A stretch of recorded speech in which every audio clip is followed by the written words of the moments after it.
I finished watching episode 3 of season 2 for the Fallout show, The Profligate. Once the episode ended, I was a bit surprised that there wasn't more. To me, that's a sign of good editing. I think that's been the case for the other episodes this season as well. One way that this show has been able to keep me engaged from one episode to the next is having a different combination of settings and arcs. So this episode expands upon the Legion. It also reintroduces Thaddeus, and it expands upon incoming Civil War. Of course, Lucy has to appear in every episode. She's a central character. In this one, she pretty quickly gets crucified, but before that, she lectures the Legion on the etymology of Caesar or Kaiser. And it makes me appreciate just how we as people are able to preserve and transfer knowledge in ways that span centuries and millennia. It also makes me appreciate how information and knowledge is open to interpretation across time periods and geographic areas. Lucy, now that I think about her school teacher background, really comes through in this episode and in the prior episode. She basically put the ghoul in timeout, made him think and reflect upon his actions and behavior, and he does seem to course correct.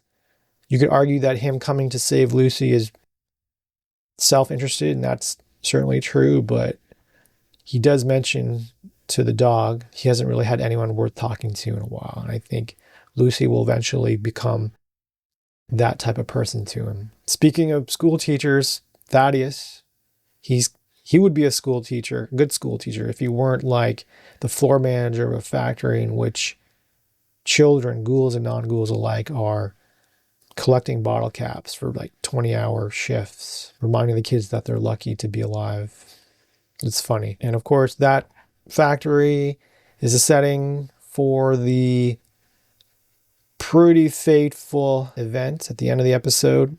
Maximus kills Harkness, with whom he's been bonding and going on a side quest, killing somewhat sentient robots. It also continues Maximus's arc, becoming disillusioned with the Brotherhood. For him, killing kids, ghouls or non-ghouls, is a red line that he won't cross. At no point did he actually say his name was Xander. I was a bit confused when Maximus asked Quintus if they should just kill Xander. I thought he was referring to that Brotherhood elder, that woman who advised Quintus to give the relic to the Commonwealth and said that she didn't want to take part in any rebellion. Harkness makes more sense because in that kind of setting, people are more likely to say the person's last name. Pretty surprising turn of events. I was expecting Harkness, Kamal Nanjiani, to be a mainstay. He's the second character introduced in episode 2 to die in episode 3. The other character being that woman whom Lucy had saved in the hospital. Technically, she did lead Lucy into the Legion, but it wasn't necessarily sinister. She's basically like a slave in the camp, and she gets punished for losing a Legionnaire. I wonder how many episodes Macaulay Culkin's gonna appear in this season. He serves as like this aide-de-camp to the Kaiser, as they call him. And they're one of the two main factions of Fallout New Vegas, the other one being New California Republic. Obviously, the ghoul has had dealings with them. He goes to an isolated outpost. The lead of that outpost is pretty generous in giving him a small case of vials in exchange for him letting their colleagues know where they are, much like a side quest. But the ghoul is like a dick.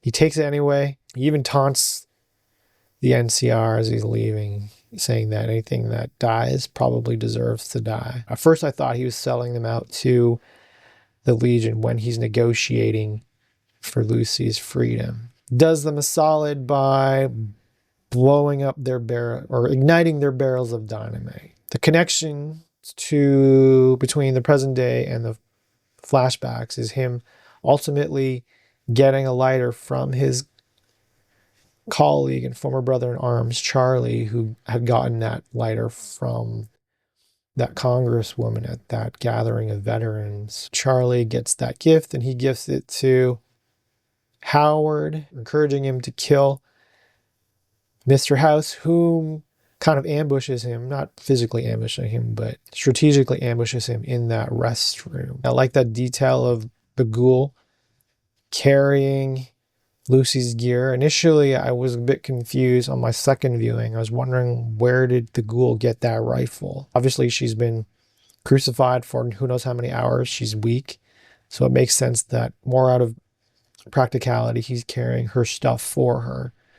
But you could also argue that it's another instance of like him regaining that humanity, returning to the Cooper of old, in part because of Lucy's influence. An interesting way for Thaddeus and Maximus to reunite, go further away from the Brotherhood. Even Thaddeus mentions his misgivings of his life. I've now seen some footage of New Vegas in which Robert House is alive on very advanced life support. I'm invested in this show. I'm going to watch it to the end.